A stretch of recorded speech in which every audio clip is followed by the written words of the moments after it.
Bonjour à toutes, bonjour à tous. Aujourd'hui, c'est dimanche et on est le 28 septembre 2025. Aujourd'hui, on va faire une nouvelle fable de La Fontaine.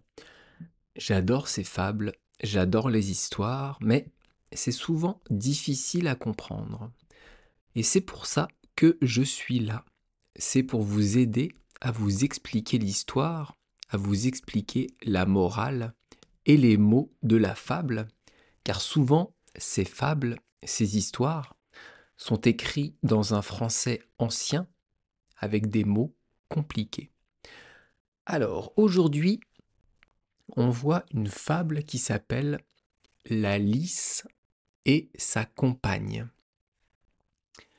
Je vous parlais de mots compliqués. Eh bien, avant de connaître cette fable, je ne savais pas ce qu'était une lys. Pour moi, entrer en lice, je connaissais, mais là, ça veut dire autre chose. La lys, c'est en fait la femelle du chien de chasse. Donc c'est une chienne. C'est la femelle, c'est la femme du chien. Donc déjà, vous avez appris un mot, et moi aussi, tout récemment d'ailleurs. Alors, je vais vous lire la fable en entier. Je vais vous la lire doucement. Il y a quand même 20 lignes. Je vais voir si on l'a fait en un ou en deux podcasts. Je ne sais pas encore. Ça va dépendre du temps que je prends pour vous expliquer les phrases. Donc je vous la lis en entier. Puis je vais reprendre chaque vers, chaque ligne. Et je vais vous expliquer les mots, les verbes, ce qui est compliqué à comprendre. Je vais vous expliquer le sens. Après, je vous la lirai en entier de nouveau, mais à vitesse normale, comme si je parlais, comme si je lisais cette fable, je récitais cette fable, pardon, sur un théâtre, à un public. Et après, je vous lirai une fable, enfin la même fable, recréée par moi, avec des mots plus faciles, pour que ce soit plus compréhensible, pour que vous puissiez mieux comprendre. Donc je vais vous la lire doucement. Vous n'allez rien comprendre, mais c'est pas grave. La Lys et sa compagne, par Jean de La Fontaine.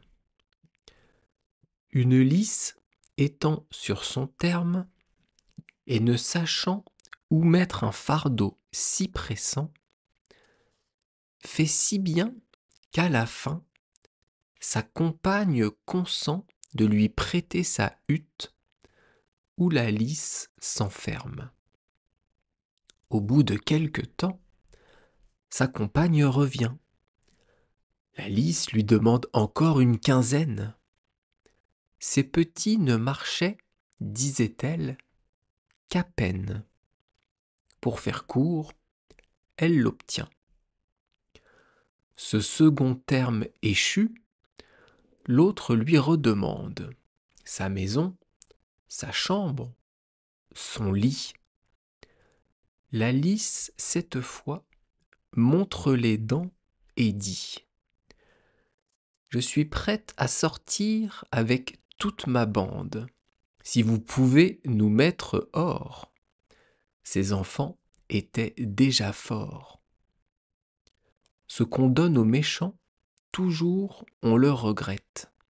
Pour tirer d'eux ce qu'on leur prête, il faut que l'on en vienne au coup. Il faut plaider, il faut combattre.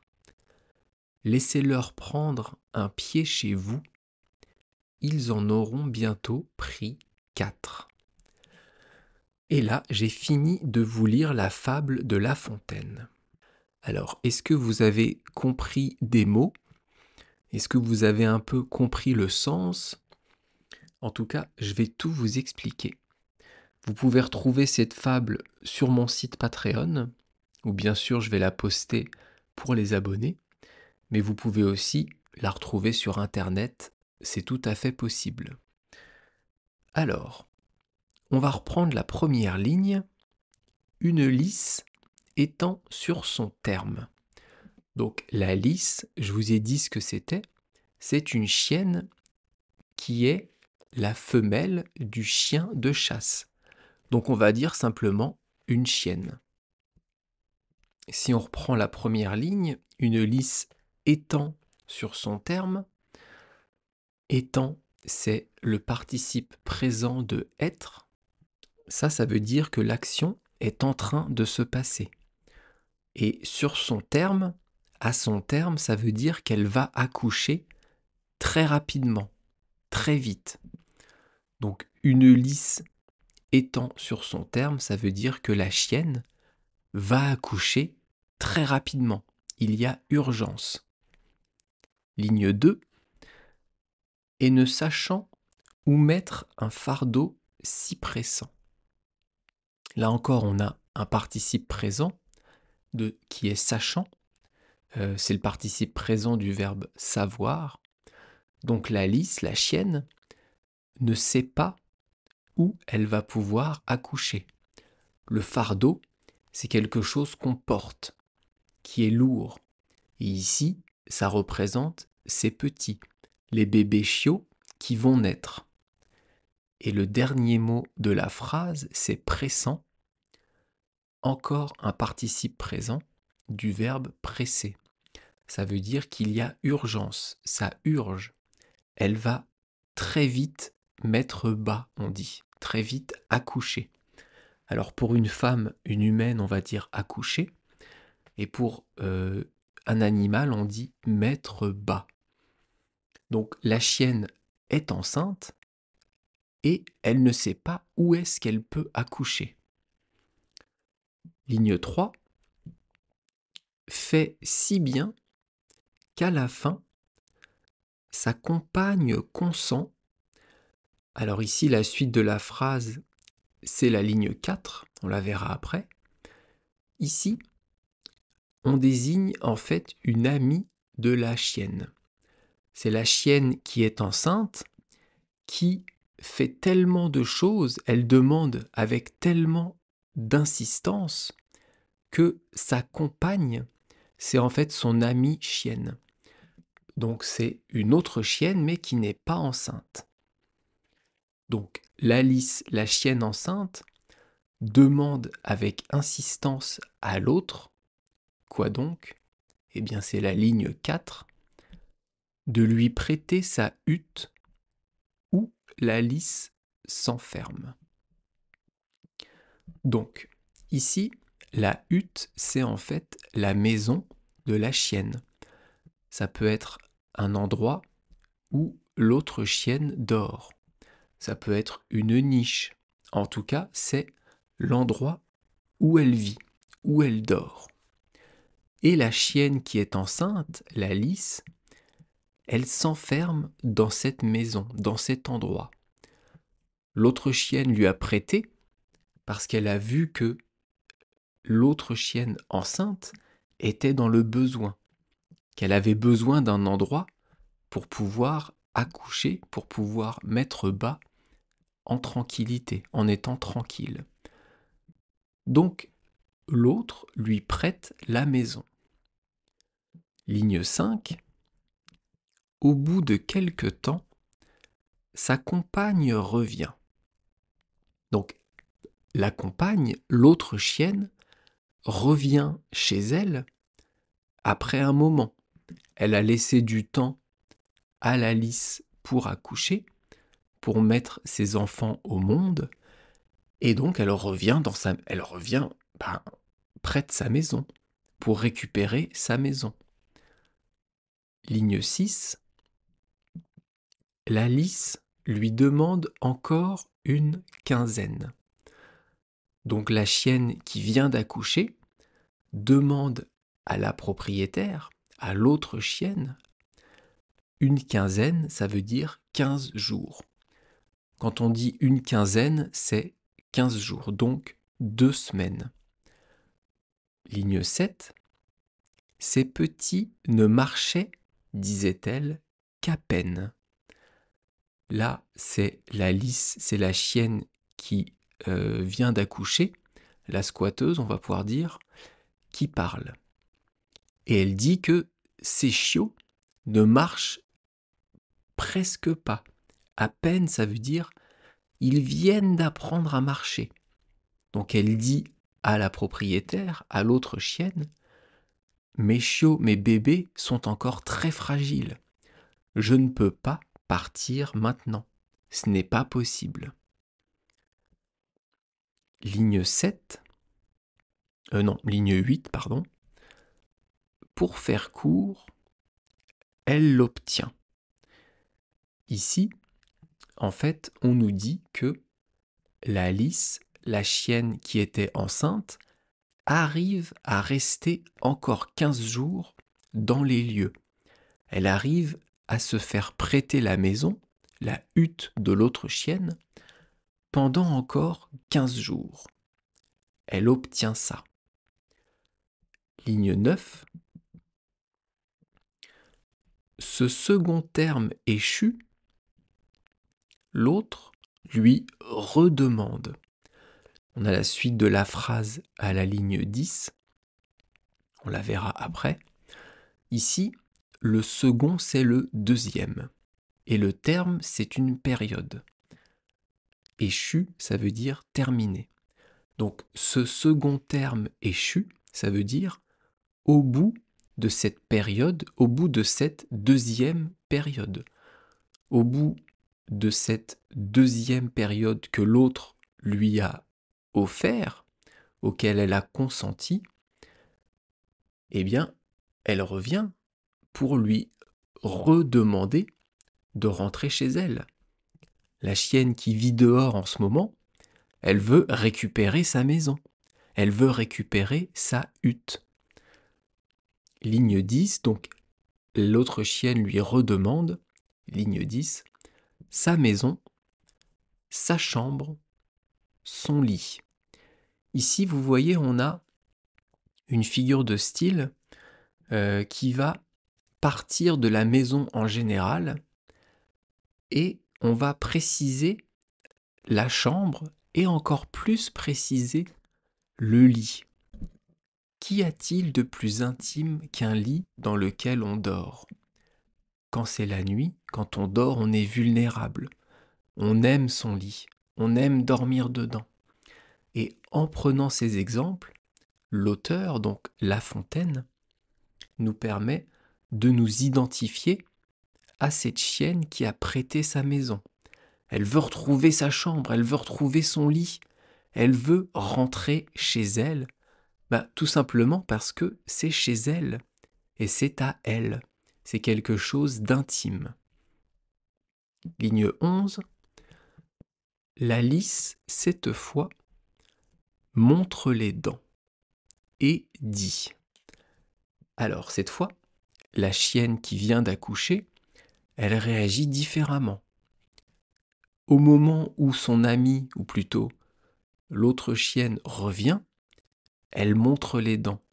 Vous voyez un chien qui va vous attaquer, ou alors tout simplement qui vous fait comprendre qu'il ne faut pas l'approcher, il va grogner, il va montrer les dents, il va relever les babines. Ça montre de l'agressivité.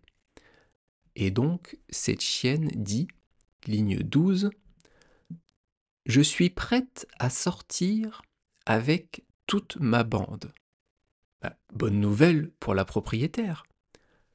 La chienne qui vient d'accoucher dit qu'elle est prête à sortir avec sa bande. Sa bande, ce sont ses enfants. Donc on peut en conclure qu'il y en a plusieurs. Elle a accouché de plusieurs chiots. Donc elle est prête à sortir. Elle est d'accord pour sortir, mais il y a une condition. Ligne 13. Si vous pouvez nous mettre dehors. En fait ici, La Fontaine utilise hors comme mot, mais il faut comprendre dehors.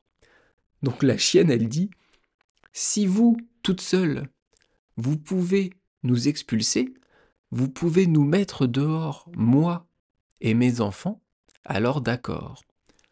Sauf que, ligne 14, on nous dit, ces enfants étaient déjà forts.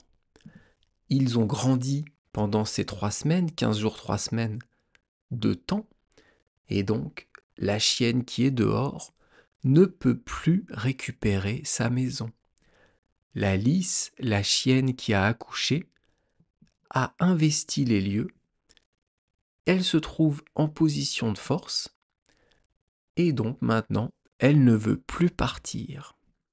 À partir de là, l'histoire des 2 chiennes est finie, et de la ligne 15, donc de la ligne suivante, jusqu'à la ligne 20, on va avoir la morale. Bon, je pense qu'on va la finir aujourd'hui, parce qu'il ne reste que 5 lignes. Donc la morale de l'histoire, c'est quoi? Ce qu'on donne aux méchants, toujours on le regrette. Ici, méchant, c'est un terme général, ça veut dire mauvaise personne, quelqu'un de mal intentionné. Quand on donne ou qu'on prête quelque chose à quelqu'un de mal intentionné, on va le regretter. On va se dire « Ah, je n'aurais pas dû faire ça. Je n'aurais pas dû lui donner. Je n'aurais pas dû lui prêter. » C'est un regret. On voudrait pouvoir remonter le temps pour ne pas faire cette erreur. Ligne 16. Pour tirer d'eux ce qu'on leur prête, pour tirer, ça veut dire récupérer. Et d'eux, D'(E-U-X), ce sont les méchants. On désigne ici les mauvaises personnes. Donc pour récupérer de ces personnes ce qu'on leur a prêté, la chose ou les choses qu'on leur a prêtées, pas donné, prêté, ligne 17, il faut que l'on en vienne au coup. En venir au coup, ça veut dire devoir se taper avec quelqu'un, donner des coups de poing, des coups de pied, devenir violent. Il ne suffit pas de demander, il faut être agressif, il faut être violent pour peut-être récupérer ce qu'on leur a prêté. Ligne 18, il faut plaider, il faut combattre. Bon, combattre, ça vous connaissez, ça veut dire se battre. Et plaider, ça veut dire défendre sa cause avec des mots. On emploie ça souvent au tribunal, au moment où on rend la justice, mais ça veut dire parler. Il faut se défendre, il faut trouver des arguments pour récupérer la chose, alors que c'est à nous. On a juste prêté cette chose, et là il faut s'employer. Il faut trouver des arguments, il faut discuter, il faut se battre pour récupérer cela. Ligne 19, là on a encore une petite morale dans la morale qui vient confirmer ce qu'on a dit et l'histoire entre ces 2 chiennes. Donc ligne 19, laissez-leur prendre un pied chez vous, ça veut dire laissez-les mettre un pied chez vous, entrez chez vous juste d'un pas, et ligne 20, ils en auront bientôt pris 4. Ça veut dire donnez-leur une petite chose, et bientôt ils vous auront tout pris. Donc, moralité, il ne faut rien donner ni rien prêter aux personnes mal intentionnées. Il faut faire attention à qui vous donnez, à qui vous prêtez, surtout si quelque chose est précieux. Et là, je vais vous parler d'expérience personnelle. Je me souviens très bien quand j'étais enfant, avoir prêté 1 ou 2 jeux vidéo ou 1 ou 2 bandes dessinées à des potes que je n'ai jamais revus.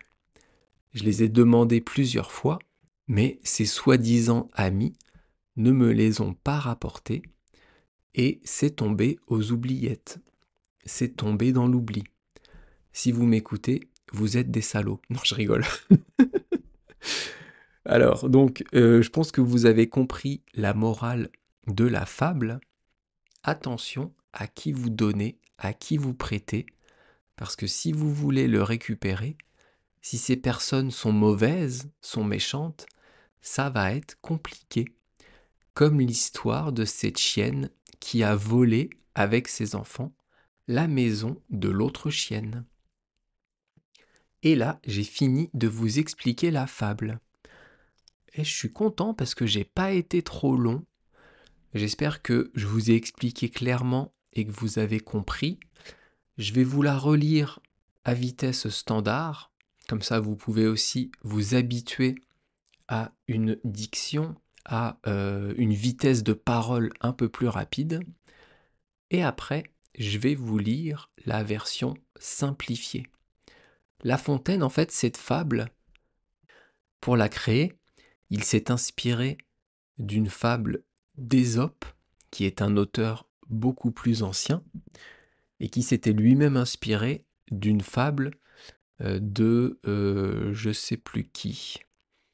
Il y a Ésope et je me souviens plus. Bon bref, peu importe. Tout ça pour vous dire que ce n'est pas forcément La Fontaine qui les a inventés, mais il s'est inspiré d'autres choses. Allez, je vous lis la fable en entier et je vous lis ma version simplifiée. La Lys et sa compagne, par Jean de La Fontaine. Une lys étant sur son terme, et ne sachant où mettre un fardeau si pressant, fait si bien qu'à la fin, sa compagne consent de lui prêter sa hutte, où la lys s'enferme. Au bout de quelque temps, sa compagne revient. La lys lui demande encore une quinzaine. Ces petits ne marchaient, disait-elle, qu'à peine. Pour faire court, elle l'obtient. Ce second terme échu, l'autre lui redemande sa maison, sa chambre, son lit.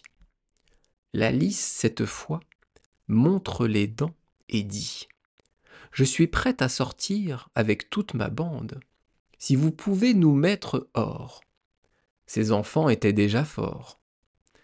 Ce qu'on donne aux méchants, toujours on le regrette. Pour tirer d'eux ce qu'on leur prête, il faut que l'on en vienne au coup. Il faut plaider, il faut combattre. Laissez-leur prendre un pied chez vous, ils en auront bientôt pris 4. Et maintenant, je vous lis la version que vous allez tout à fait comprendre parce que je suis un génie de la réécriture. Allez, je me lance des fleurs. Alors, eh bien on y va. Une chienne allant mettre au monde des chiots et ne sachant pas dans quel endroit le faire, se débrouille tellement bien qu'elle arrive à convaincre une amie de lui prêter sa maison où la chienne s'enferme. Au bout d'un moment, l'amie de la chienne revient pour récupérer sa maison. La chienne, jeune maman, lui demande encore 15 jours, car ses enfants arrivaient à peine à marcher. Elle arrive donc à rester dans les lieux. À la fin de ce nouveau délai, la propriétaire revient pour récupérer sa maison, sa chambre et son lit. La chienne devient agressive et dit : « Je suis prête à partir avec mes enfants, si vous pouvez nous mettre dehors. » Alors que ses enfants étaient devenus forts. On regrette toujours ce qu'on donne à de mauvaises personnes. Pour récupérer ce qu'on leur a prêté, il faut en venir au coup. Il faut se battre avec des mots et physiquement. Laissez-les mettre un pied chez vous et bientôt, ils s'y seront installés. Et voilà, j'ai fini de vous expliquer cette super fable de La Fontaine. Laissez-moi un petit commentaire si vous n'avez pas compris, ou tout simplement pour qu'on discute, ou pour dire merci. Ça fait toujours plaisir d'avoir votre retour. Voilà, laissez-moi une petite note aussi si vous voulez sur vos applications de podcast. C'est ça qui permet à mon podcast de se faire connaître. On se retrouve demain pour une nouvelle expression française qui sera « chacun sa route ». Je vous dis donc merci beaucoup de m'avoir écouté jusqu'au bout et à demain. Bye bye, hasta luego, matane.